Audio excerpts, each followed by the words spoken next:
Les terres agricoles sont la nouvelle poule aux œufs d'or des marchés financiers. L'investissement serait sûr et rentable, en Europe aussi, depuis peu.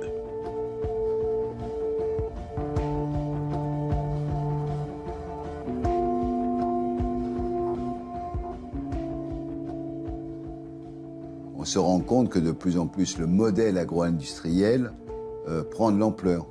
Rien n'est fait pour le limiter. C'est l'évolution actuelle, on peut l'approuver ou pas, c'est comme ça.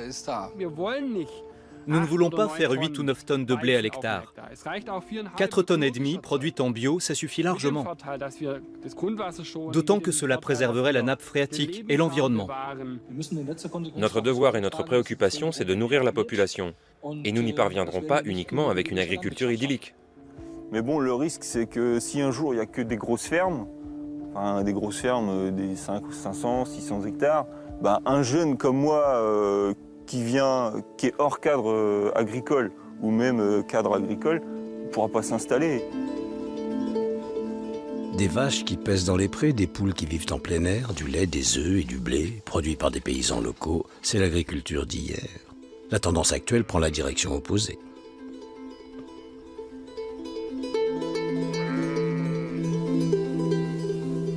Le nombre des entreprises agricoles industrialisées augmente. Ils sont de moins en moins d'agriculteurs et cultivent des surfaces de plus en plus grandes. La mécanisation du travail réduit les coûts de production. Notre modèle agricole n'est plus déterminé par les paysans, mais par des spéculateurs et les acteurs de l'agro-industrie.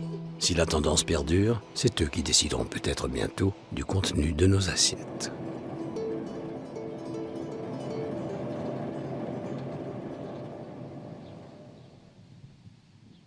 En Roumanie, les grandes structures agricoles datent de l'époque socialiste.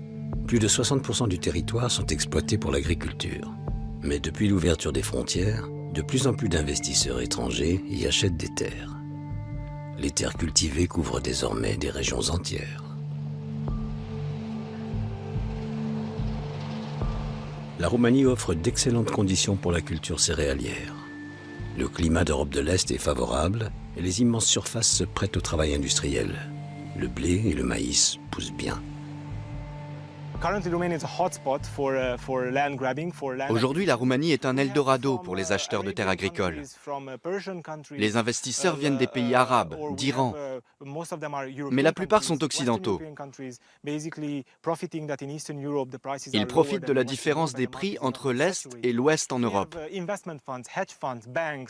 Les fonds d'investissement, les banques, les oligarques, les grands propriétaires terriens locaux, même des États et des gouvernements tentent de s'approprier nos terres.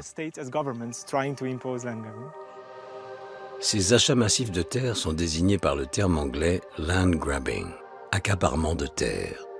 Un terme apparu dans le contexte des pays en voie de développement, où des multinationales, des banques, mais aussi des gouvernements étrangers réalisent d'énormes profits en exploitant les ressources de ces pays, souvent au détriment des populations locales. Le sol roumain est convoité par des acheteurs du monde entier. 6% des terres agricoles, soit plus de 800 000 hectares, seraient aux mains de fonds d'investissement et de producteurs étrangers. La plupart des terres cultivables se concentrent dans la moitié sud du pays.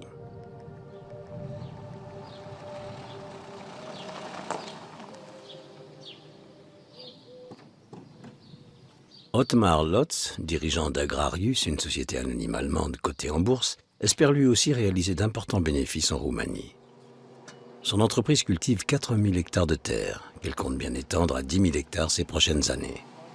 Pour les investisseurs, l'achat ou la location de terre est un bon placement.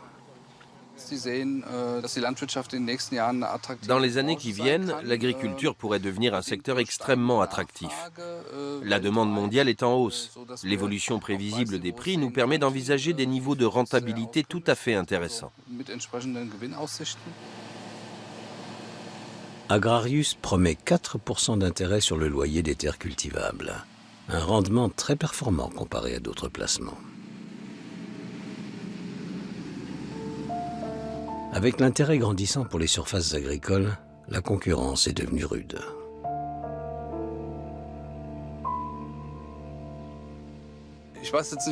Il y a une phrase célèbre, je ne sais plus si elle est de Mark Twain ou de Henry Ford, qui dit « Il faut acheter de la terre, plus personne n'en produit ».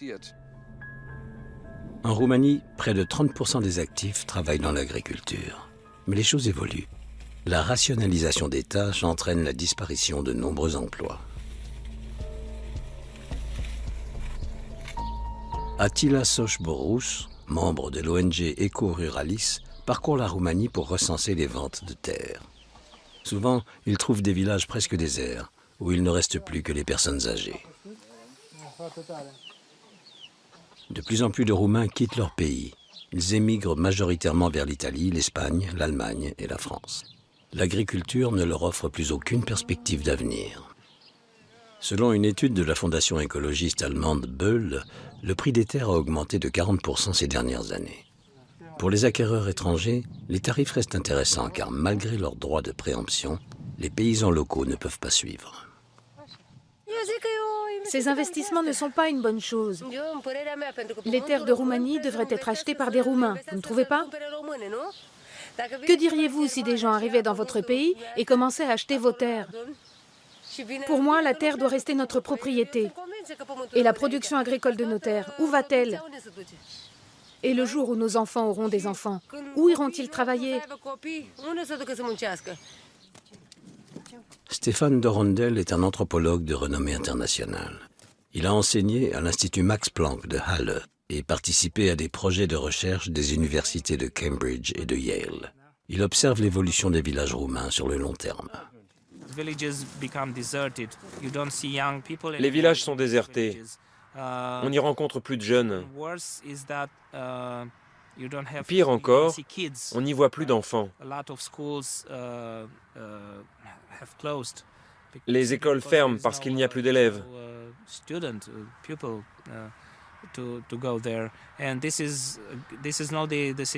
le cas en Roumanie, mais aussi en Bulgarie.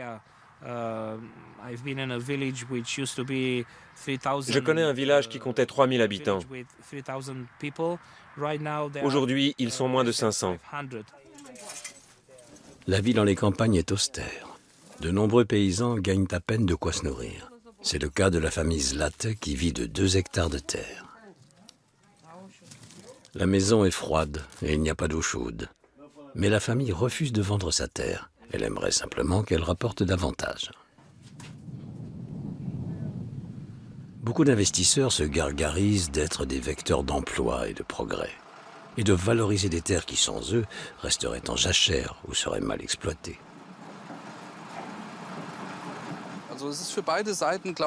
C'est une situation gagnant-gagnant pour les deux côtés.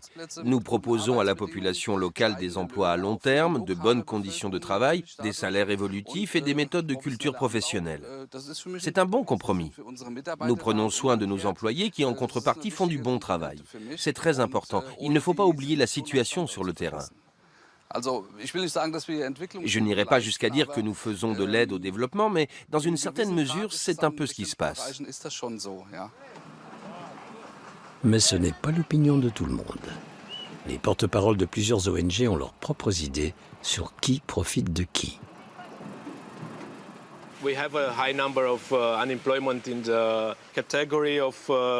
Le taux de chômage des jeunes diplômés est très élevé.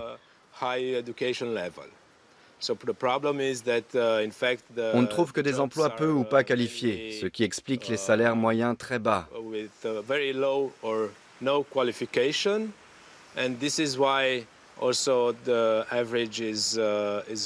Les offres d'emploi s'adressent aux ouvriers de l'industrie ou aux travailleurs agricoles.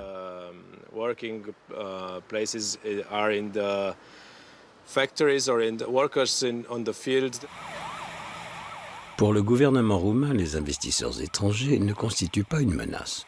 Au contraire, le ministère de l'Agriculture mise pleinement sur l'industrialisation. L'achat de terres par des multinationales est perçu comme un transfert de savoir-faire. Pour le ministre, parler de land grabbing dans le contexte de la Roumanie est absurde.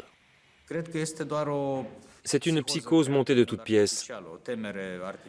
La peur suscitée par le fait que des étrangers achètent des terres en Roumanie est infondée. De toute façon, personne ne peut rien acheter si le propriétaire ne souhaite pas vendre.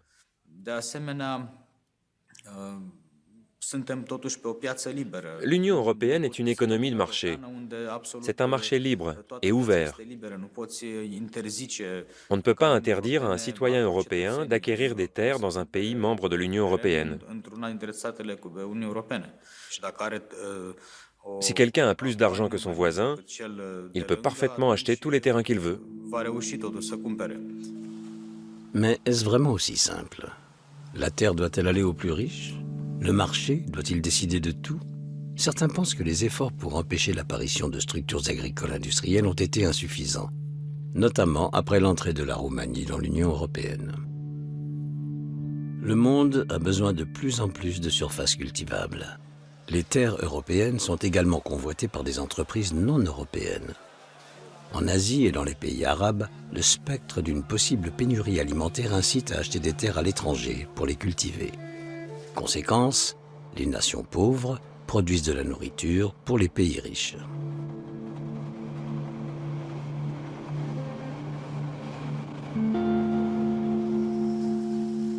La multinationale libanaise Maria Group compte parmi les plus grandes entreprises agricoles de Roumanie. Selon l'ONG Eco-Ruralis, elle posséderait plus de 20 000 hectares. D'autres sources parlent de 35 000 hectares. La société est présente dans le secteur céréalier et dans la production de bétail.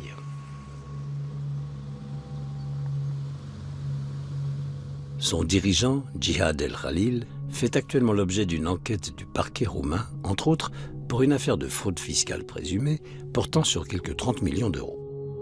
Plusieurs semaines durant, nous avons vainement tenté d'obtenir un rendez-vous avec lui ou un représentant de Maria Group. Dans une de ses rares interviews, Djihad El Khalil s'explique sur les raisons de sa présence en Roumanie. Après la révolution de 1989, des amis m'ont dit qu'il y avait des affaires à faire en Roumanie. Quand je suis arrivé en 1991, j'ai vu que le pays était très riche. Je n'y connaissais rien, je ne savais même pas faire la différence entre du blé et de l'orge. Selon Eco-Ruralis, Maria Group exporte ses produits vers la Syrie, l'Égypte et le Liban. Beaucoup de Roumains craignent que les sociétés étrangères ne pillent les ressources du pays. Pour Djihad El Khalil, cette crainte est sans fondement. Ça ne tient pas debout. Quel problème y a-t-il dans le fait que des étrangers achètent des terres ici? La terre ne disparaît pas, elle reste en Roumanie, et ce sont des Roumains qui la cultivent. En plus, les gens qui investissent dans l'agriculture ne sortent pas l'argent du pays, puisqu'il faut sans cesse faire de nouveaux investissements. Souvent, les petits agriculteurs roumains ne connaissent même pas les démarches pour solliciter les aides de l'Union européenne. Les grands, eux, touchent des sommes considérables. C'est le cas de Maria Group, qui a légalement perçu plus de 8 millions d'euros de subventions entre 2011 et 2013. Chaque agriculteur touche des aides directes pour ses terres. Le montant est fonction du nombre d'hectares. Bruxelles ne tient pas compte de la nationalité des propriétaires.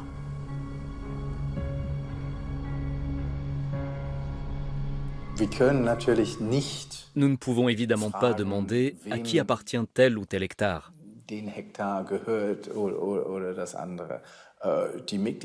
Le système des aides directes est géré par les États membres. L'important est que l'agriculture continue à produire, de manière durable et en respectant nos règles, quels que soient les propriétaires terriens. En Chine, les surfaces agricoles ne suffisent pas à garantir l'indépendance alimentaire à long terme. La Chine, c'est 20% de la population mondiale, mais seulement 10% des terres cultivables de la planète. Les réserves d'eau sont également limitées. Le pays dépend de plus en plus de ses importations. Depuis des années, des entreprises d'État chinoises achètent et louent des terres dans le monde entier, notamment en Roumanie. En 2013, le groupe Smithfield, premier producteur mondial de viande de porc, est passé sous pavillon chinois. Les achats chinois d'aliments pour animaux pèsent sur le marché céréalier. Beaucoup d'entreprises locales vendent leur production à Smithfield, comme la société allemande Agrarius AG. Les Chinois ont installé une usine de production d'aliments pour animaux dans la région. Ils achètent du maïs, par exemple, et ils le transforment en aliments pour cochons. En fait, vous produisez pour la Chine. Indirectement, oui. Depuis le rachat de Smithfield, nous produisons indirectement pour les Chinois. C'est exact. Le groupe chinois bénéficie lui aussi de subventions de l'Union européenne. Selon la banque de données indépendante Farm Subsidy, Smithfield et ses filiales auraient touché près de 16 millions d'euros depuis 2006. Le groupe ne s'exprime pas à ce sujet. Quand on examine la politique agricole commune entre 2007 et 2014, on constate que 50% de subventions ont bénéficié à 1% des exploitants. C'est une inégalité considérable. L'autre moitié des subventions a été répartie entre 4,7 millions d'exploitants, autant qu'à 1% des plus gros exploitants. Nous avons découvert qu'un bon nombre de ces grandes exploitations appartiennent à des sociétés étrangères ou à des multinationales. Pour de nombreux observateurs, le mode de répartition des subventions européennes favorise la concentration des terres. En Allemagne, les agriculteurs manifestent régulièrement contre la politique de Bruxelles.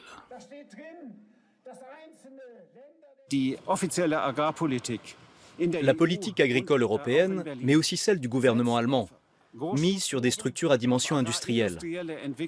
Et c'est une erreur grave. L'évolution de l'agro-industrie nous mène dans une impasse et elle tue les emplois. En France, depuis les années 50, seul 1/5 des exploitations agricoles ont survécu. L'ouest de l'Allemagne connaît une évolution similaire. Là aussi, les entreprises familiales paysannes sont de plus en plus rares. Le mal, ce ne sont pas les investisseurs. Le mal vient de la politique qui nous expose aux investisseurs. Les grands chassent les petits. Au niveau européen, les écologistes dénoncent cette tendance depuis plusieurs années. José Bové est l'un des militants les plus emblématiques du mouvement pour une agriculture paysanne. Moi, je pense que la question aujourd'hui de la concentration de la production reste une question centrale. On se rend compte que de plus en plus le modèle agro-industriel prend de l'ampleur. Rien n'est fait pour le limiter. Au contraire, on ouvre les limitations pour agrandir les porcheries. La réalité, c'est que malheureusement, pour les plus petites exploitations, le soutien, c'est plutôt une aide à la disparition, un accompagnement de la disparition, plutôt que permettre aux gens de vivre de leur travail. Près de la moitié du budget de l'Union européenne est consacré à l'agriculture, soit environ 55 milliards d'euros. La majeure partie est dépensée sous forme d'aides directes. Plus on possède d'hectares, plus on touche d'argent. En France et en Allemagne, les paiements sont en moyenne de 300 € par hectare. Dans l'est de l'Allemagne, la ruée vers les terres cultivables s'est également accentuée. Ici aussi, les groupes étrangers investissent massivement. Le gouvernement de l'ex-RDA avait réparti les terres en coopératives de production agricole, avec des surfaces de 1000 hectares ou plus. Après la chute du mur, bon nombre de ces domaines n'ont pas été démantelés. Et aujourd'hui, 90% des terres cultivables sont aux mains d'un quart des entreprises agricoles. La plus grande de ces entreprises est la KTG. Elle est dans le collimateur des opposants au land grabbing. La KTG est cotée en bourse. Elle a 5 conseils d'administration distincts et emploie 1000 personnes. Nous achetons les terres situées dans notre région et nous les cultivons. Nous ne chassons personne de ces terres. C'est le message que nous véhiculons et c'est notre déclaration de foi. Nous proposons effectivement un modèle agricole différent. Mais si vous considérez nos exploitations une à une, alors nous sommes une entreprise agricole normale, comme il y en a des centaines dans l'est de l'Allemagne. Une entreprise normale qui compte tout de même 24 lieux de production. La KTG cultive 35 000 hectares dans l'est de l'Allemagne et 8 000 en Lituanie. L'argent pour acheter et louer ces terres, l'entreprise le trouve à la bourse. Elle promet en échange à ses actionnaires un rendement de 7%. Beaucoup lui reprochent de détruire des emplois.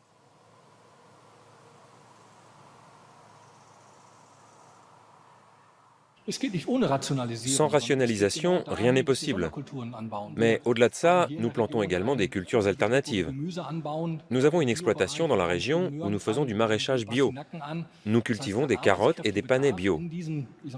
C'est un type de culture pour lesquelles les besoins en main-d'œuvre sont extrêmement importants. Par conséquent, nous essayons de préserver les emplois par ce genre de culture et par des produits alternatifs.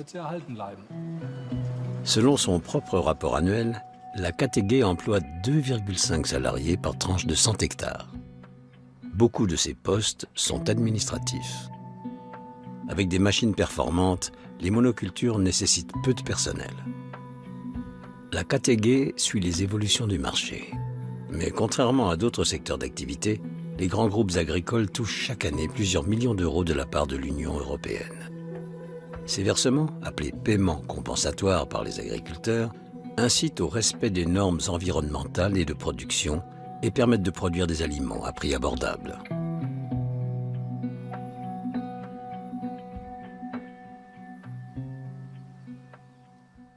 Ce sont des paiements compensatoires. Ils sont versés pour nous encourager à respecter certaines exigences de l'Union européenne et à faire de l'agriculture de la manière dont l'Union européenne le souhaite. Et vous touchez combien? Globalement, les chiffres varient. Entre 7,5 millions et 9 millions d'euros. Des sommes dont le village de Zitzing ne profite pas. L'ancienne coopérative locale, qui datait de la RDA, a été rachetée par la KTG en 2001. Les évolutions structurelles ont profondément bouleversé le village. Beaucoup d'habitants ont dû s'en aller. Le maire, Michael Butcher, et son adjointe, Ines Zehert-Köhn, ont vécu ces changements. À la fin de la RDA, la coopérative locale employait 110 habitants de Zitzing, mais ce nombre a fondu au fil des années. Je sais qu'il y a un habitant de Zitzing qui a un CDI, mais les autres viennent de plus loin. À part ça, il n'y a plus personne de la région qui travaille ici. J'ai lu quelque part qu'ils voulaient créer des emplois là où les gens vivent, mais apparemment ça ne concernait pas Zitzing. Parce que des chômeurs qui auraient envie de travailler, ici, il y en a. Mais les travailleurs polonais et roumains coûtent moins cher. Et selon l'adjointe au maire, ce sont surtout eux qui travaillent pour la KTG à Zitzing. Interrogé à ce sujet, l'entreprise répondra qu'il est difficile de trouver des saisonniers dans la région.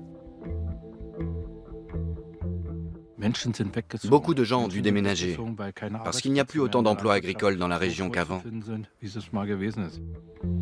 En 2013, la KTG a réalisé un chiffre d'affaires de 165 millions d'euros, de quoi ravir les actionnaires. Selon ses propres chiffres, l'entreprise a distribué 125 000 euros de dons. Elle se dit consciente de ses responsabilités sociales. Les habitants de Zitzing ne sont pas de cet avis. Zitzing a un parrainage avec la KTG sur le modèle des anciens parrainages de la RDA. La KTG parraine la crèche de Zitzing. C'est une sorte de contrat, avec un don de 100 euros par an. Et les pompiers de Zitzing ont eu droit à un don de 200 euros. Quand je vois qu'on donne 200 euros aux sapeurs-pompiers sur des bénéfices qui se chiffrent en millions d'euros, je me demande vraiment où est la compensation sociale pour les habitants. Pour moi, elle n'est pas réalisée. Chaque année, la KTG encaisse plusieurs millions d'euros de subventions de la part de l'Union européenne. Où est la justice pour ceux qui supportent l'entretien des infrastructures locales? Où est la justice vis-à-vis des citoyens qui vivent ici depuis plusieurs générations? Ce n'est pas possible. On ne peut pas se contenter de ne soutenir que l'industrie sans rien faire pour les villages.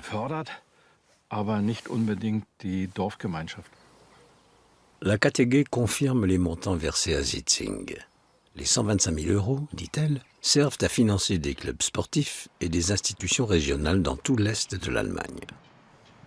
À Bruxelles, on est conscient des déséquilibres créés par les grands groupes agricoles. Les questions sur la limitation des subventions ou sur d'autres modes de répartition s'invitent régulièrement au débat. Les aides pourraient être distribuées aux actifs, c'est-à-dire aux agriculteurs, aux personnes qui travaillent, mais pas en fonction du nombre d'hectares. Donc les clés de répartition du soutien pourraient influencer de manière majeure sur la concentration des terres. Et là, je crois qu'il y a des politiques. Donc c'est à travers la politique des aides, des soutiens, les politiques environnementales, qu'on peut bloquer ce processus. Mais il faut encore qu'il y ait une volonté politique, ce qui n'est évidemment pas le cas actuellement. En attendant une réforme du mode de répartition, les choses restent en l'état. Les grandes entreprises perçoivent le plus d'argent. Le modèle économique des géants de l'agriculture repose principalement sur la réduction des coûts. Face à ces grandes structures, les petits agriculteurs ne font pas le poids. Comme de nombreux paysans, Ralph Behring souffre de la ruée des investisseurs vers les terres agricoles. À l'est de l'Allemagne, le prix de l'hectare a explosé. Il n'a pas les moyens de paiement des grands groupes. Depuis la chute du mur, Ralph Behring exploite 137 hectares. La moitié lui appartient par héritage et il en loue une partie à la BVVG, l'organisme de gestion des terres, né de la Treuhand, l'ancienne société fiduciaire chargée de la privatisation des biens à la fin de la RDA. Pour les nouvelles locations, la BVVG suit les prix du marché et les anciennes sont réajustées. Pour un agriculteur modeste, l'effet est désastreux. Sur les 6 dernières années, les prix ont été multipliés par 3. Et ce ne sont pas des augmentations progressives comme celles des loyers immobiliers, par exemple. Si les loyers étaient multipliés par 100 d'une année à l'autre, imaginez un peu la levée de bouclier. Mais curieusement, dans l'agriculture, ce genre d'augmentation ne choque personne. La BVVG, organisme d'État, vend ou loue au plus offrant. La démarche est-elle compatible avec le droit européen ? La Cour de justice de l'Union européenne s'apprête à en juger. Entre-temps, le gouvernement allemand a pris conscience du problème de la concentration des terres et de l'envolée des prix. En 2014, un groupe de travail État-Länder a été créé.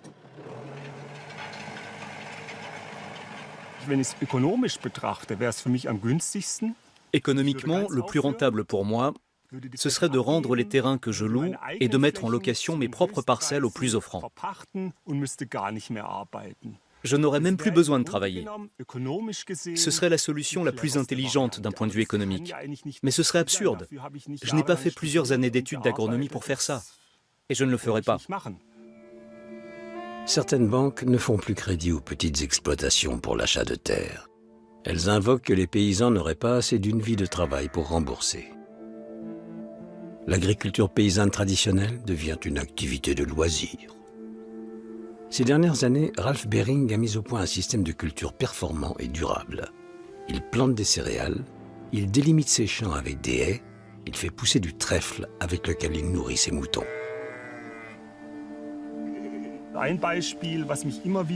Quand les gens me demandent ce qui me pousse à continuer, je cite l'exemple de mon arrière-grand-père et de mon grand-père. Dans les années 40, ils ont planté des milliers d'arbres fruitiers. C'était la guerre, les gens avaient faim, ils avaient des soucis autrement plus graves que les nôtres. Mais eux, ils ont planté des arbres. Et c'est moi qui en récolte les fruits aujourd'hui. Je profite de la vision à long terme de mes ancêtres. Et j'ai la responsabilité de pérenniser ce qu'ils m'ont donné. C'est mon devoir. Alors, quel modèle agricole l'Europe veut-elle ? Une poignée de grandes structures où des industriels choisiront les techniques de culture et les plantes et les animaux qui survivront ? Ou des exploitations plus petites avec des paysans qui travaillent leurs terres de manière durable ?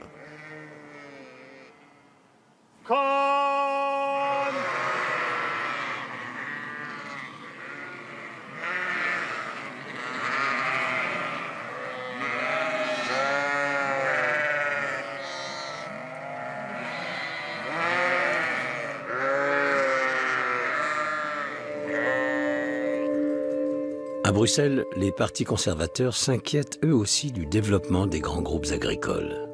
Peter Jaar est un député européen chrétien-démocrate. Son parti a contribué à fixer les grandes lignes de la dernière réforme.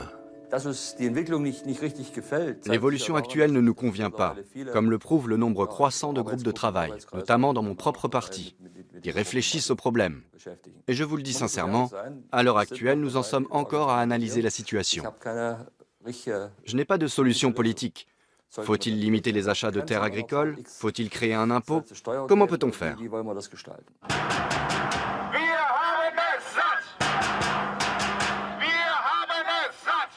Pendant que Bruxelles discute, la colère paysanne grandit.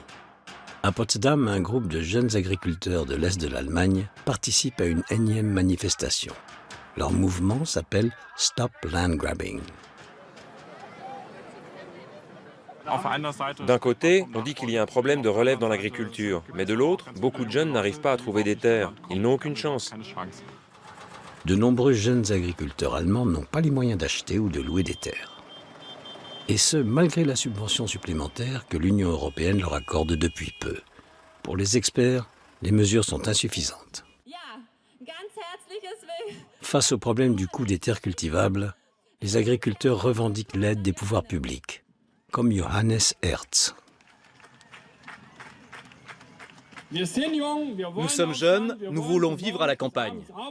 Nous voulons bien travailler du matin au soir, épandre du fumier, labourer, semer, récolter. Nous sommes d'accord pour faire tout ce qu'un agriculteur doit faire. Mais nous voulons être reconnus par les responsables politiques. Nous voulons qu'on reconnaisse qu'il existe des jeunes qui veulent ce mode de vie. La dernière réforme agraire date de la fin 2013. Le projet de Dacian Cioloș, le commissaire européen à l'agriculture, était ambitieux, mais les lobbies agricoles ont finalement imposé leurs intérêts. La politique de subvention n'a été que légèrement retouchée. Roger Waite, porte-parole de l'ancien commissaire à l'agriculture, commente cette réforme avec beaucoup de diplomatie. Il est évident, et nos sondages d'opinion le confirment, que les contribuables trouvent déloyal qu'une reine, un prince ou un riche propriétaire terrien perçoivent autant d'aide.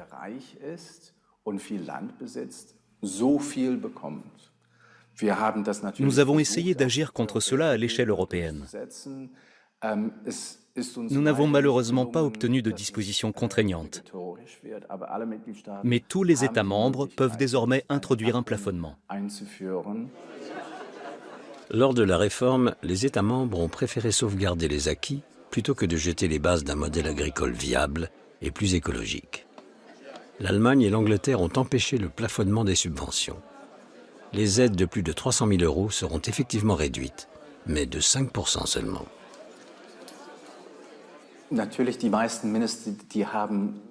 Je ne dirais pas que la plupart des ministres ont essayé de changer aussi peu de choses que possible. Mais le fait est que, politiquement, il est assez délicat de prendre de l'argent à certains agriculteurs pour le donner à d'autres. En France, la situation est différente. Les SAFER, Sociétés d'aménagement foncier et d'établissement rural, régulent l'accès aux terres et aident les agriculteurs à fonder leur exploitation. En Basse-Normandie, les prix des terres sont plus bas qu'en Allemagne. Pourtant, l'achat de surfaces cultivables reste cher, notamment pour les jeunes. À ce problème, les SAFER proposent une solution inédite. Quand une surface est mise en vente, la SAFER locale recherche un investisseur privé et un agriculteur prêt à louer la terre. Contrairement à l'Allemagne, les terrains ne vont pas toujours au plus offrant. Avant de se lancer, Damien Marie était chauffagiste. Depuis 1 an, il s'est installé dans cette exploitation de 80 hectares. Nous, on a eu la chance de trouver rapidement une exploitation. Bon, on était plusieurs candidats, hein, mais j'ai eu la chance d'être sélectionné sur cette ferme, donc par l'intermédiaire de la SAFER.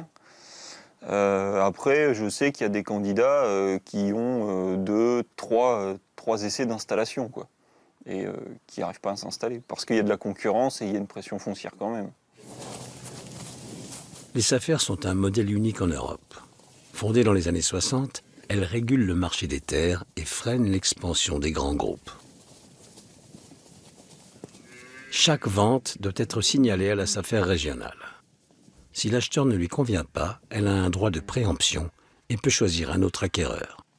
Elle contrôle aussi le prix et la durée de la location. Le contrat de Damien Marie court sur 18 ans. C'est un gage de sécurité. La motivation, ouais, il y a le rapport aux vaches, même si des fois elles sont chiantes. Mais c'est aussi, c'est pas que les vaches, c'est le cadre de vie et gérer l'exploitation dans son ensemble. On travaille à notre compte, pour nous, donc on produit un peu ce qu'on veut. comme on veut, avec le système qu'on veut. Et voilà, moi, c'est ça que je trouvais intéressant et qui m'intéressait. Les investisseurs viennent souvent de la région et sont attachés au maintien d'une agriculture de petites exploitations. Les 2,5% de rendement sont secondaires. Depuis 2009, la SAFER Basse-Normandie a mis en relation environ 150 acheteurs fonciers avec des jeunes désireux de s'installer. La demande est en hausse. Mais à en croire Michel Apostolo, syndicat agricole Confédération Paysanne, le système se fissure. Les SAFER ont de moins en moins de pouvoir pour imposer des exploitations de type familial. La SAFER, pour nous, ça pourrait être, je dis bien, ça pourrait être un bon outil pour la régulation du foncier. Mais aujourd'hui, elle n'a pas les moyens législatifs d'intervenir. De plus en plus d'exploitations sont transformées en sociétés agricoles. Elles occupent d'ores et déjà un quart des surfaces et la tendance est à la hausse. Or, face à des sociétés, le droit de préemption de la SAFER est réduit. Les pouvoirs de cette police du sol s'en trouvent diminués.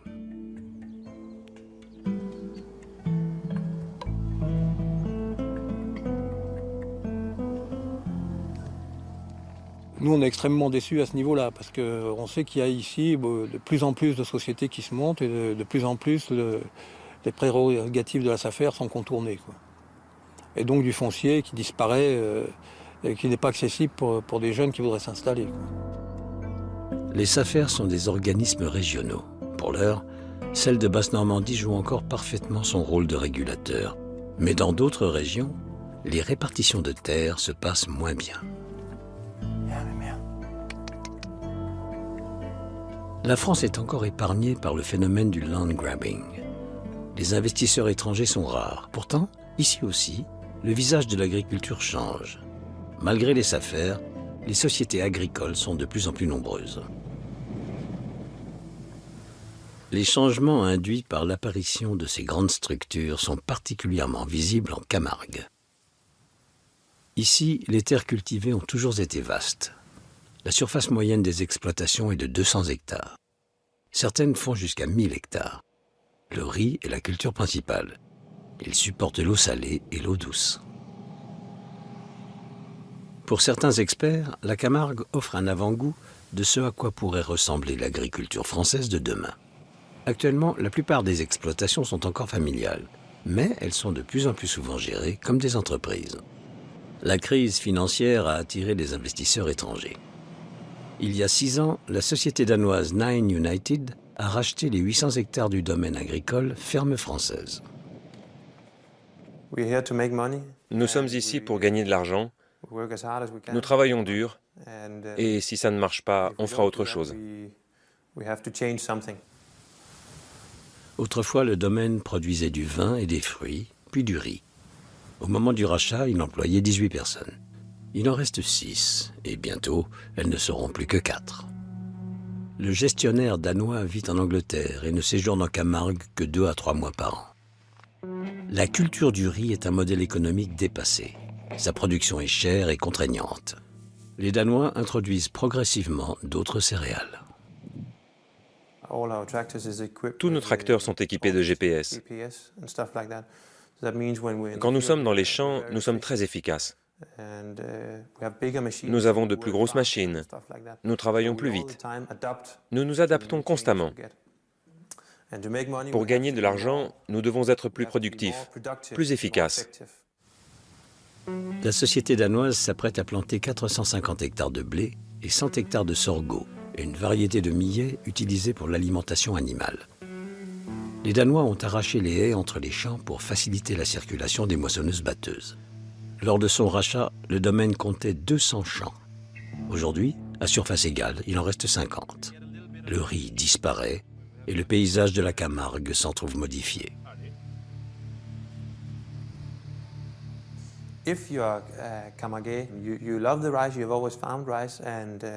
Quand on est né en Camargue, on aime le riz.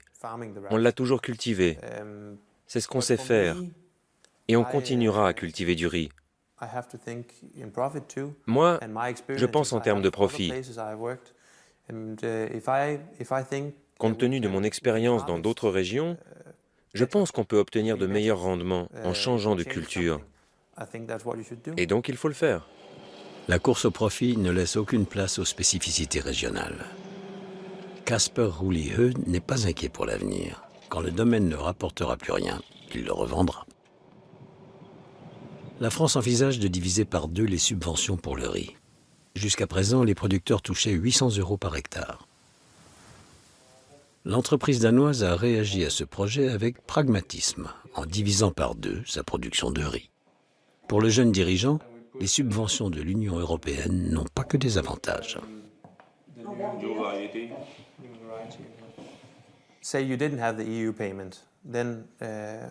Dans le riz, par exemple, il y a beaucoup de mauvaises herbes. Il existe des herbicides pour les détruire correctement, mais ils sont illégaux. Or, nous sommes tenus de n'employer que des produits agréés, ce qui rend la culture du riz difficile. Sans ces restrictions, cultiver du riz serait beaucoup plus rentable.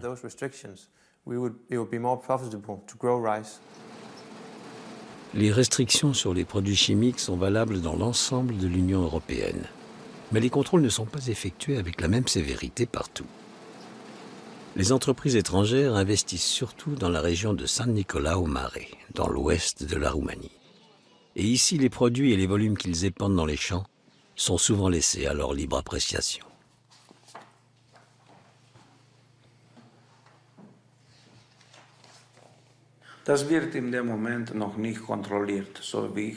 Pour le moment, il n'y a pas encore de contrôle, ni par nous, les services de la mairie, ni par aucune autre institution. Chacun décide de sa technique de culture au mieux de ses connaissances et de ses capacités. Il y a effectivement une liste qui recense les produits chimiques autorisés à la vente, mais ça s'arrête là. Il n'y a aucune vérification sur la nature des produits et sur les quantités diffusées dans la nature. La Roumanie est actuellement l'Eldorado de nombreux investisseurs. Les salaires sont bas et les contrôles quasi inexistants. Selon ses propres chiffres, la société Agrarius récolte entre 6,5 et 7 tonnes de blé par hectare. C'est nettement plus que la moyenne en Roumanie. Un tel rendement est impossible sans engrais ni pesticides. Mais selon ses dires, l'entreprise respecte scrupuleusement les règles en vigueur. Ici, nous avons grosso modo pour 20 000 € de produits, sans regarder dans le registre de stock. Ça correspond à un stock moyen. Parfois, il y en a plus, parfois, il y en a moins, mais il y a toujours un stock minimum. Les produits phytosanitaires favorisent le bon développement des cultures et évitent les maladies. Ils combattent aussi les champignons et les insectes susceptibles de nuire aux plantes.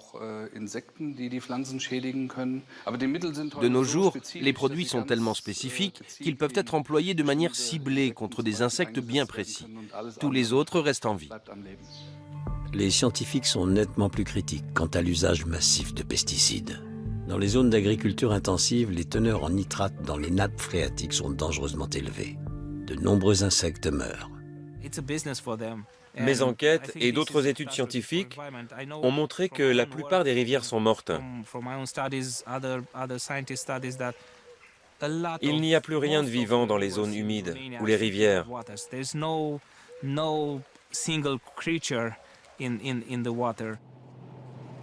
Déjà, sous la dictature de Ceausescu, l'écologie n'était pas une priorité. Et aujourd'hui encore, le profit passe souvent avant l'environnement. C'est particulièrement net dans le delta du Danube. Florin Paladé est ornithologue. Il propose des circuits touristiques d'observation d'oiseaux. Le delta est connu pour la diversité de ses espèces. Mais si les insectes disparaissent, les oiseaux n'auront plus de nourriture. Dans le delta du Danube, nous avons un site où nous observons les oiseaux.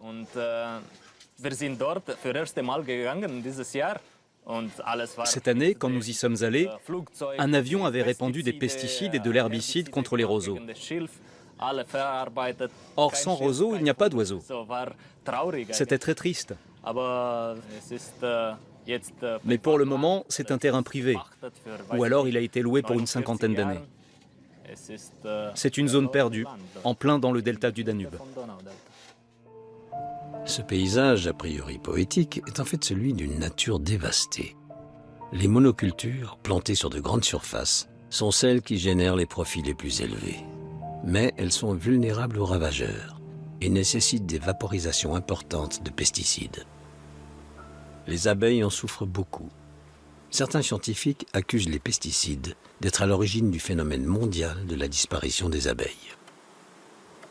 Victor Monea vient d'une famille d'apiculteurs. Il possède 135 ruches qu'il transporte de parcelle en parcelle. L'augmentation des monocultures lui cause énormément de tort.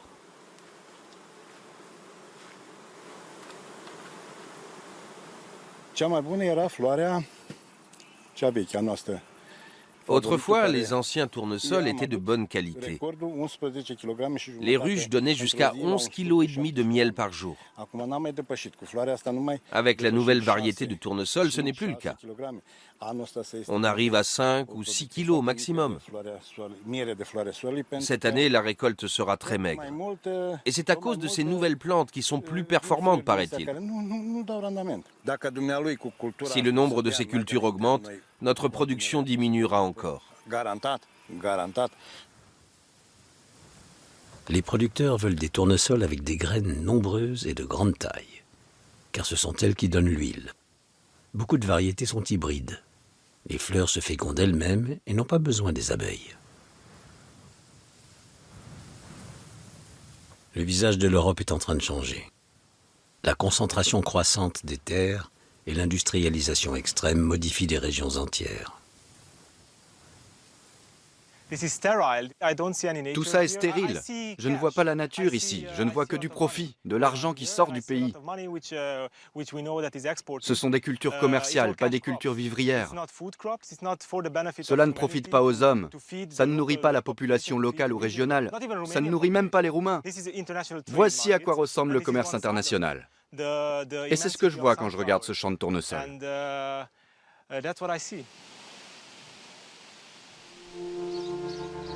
Pour l'heure, le berger Marin Karan mène encore son troupeau dans les pâturages communaux. Mais cela ne durera pas. Le gouvernement roumain s'apprête à vendre ou à louer ses terres aux investisseurs.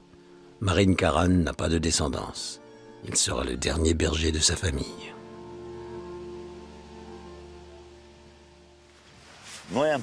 Nous avons vécu une belle époque.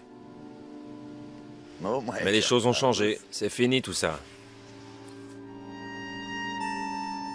La situation est absurde. La concentration des terres amorcée sous le régime socialiste se poursuit avec le capitalisme. Les zones cultivables ne cessent de s'étendre. Les paysans perdent leurs terres. L'agriculture s'industrialise. La propriété foncière ne profite qu'à une minorité.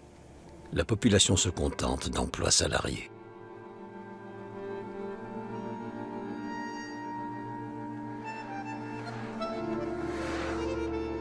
L'Espagne. Dans certaines régions, la répartition des terres est particulièrement injuste. Des domaines datant de la monarchie subsistent jusqu'à nos jours. L'Andalousie est l'une des régions les plus pauvres d'Europe. 2% de la population possède la moitié des terres cultivables. Et 40% des Andalous vivent sous le seuil de pauvreté. Ici aussi, le système de subvention de l'Union européenne est vivement critiqué. L'argent devrait être réparti autrement. Le système actuel générerait de la pauvreté et détruirait des emplois. La duchesse d'Albe, par exemple, faisait partie des gens qui percevaient le plus de subventions. Parce que les subventions sont calculées en fonction de la surface et non pas du rendement. Que le blé soit de bonne ou de mauvaise qualité, qu'on en récolte 100 000 ou 1000 kilos, le montant de subvention est exactement le même. Cela signifie que personne n'a besoin de cultiver ses terres.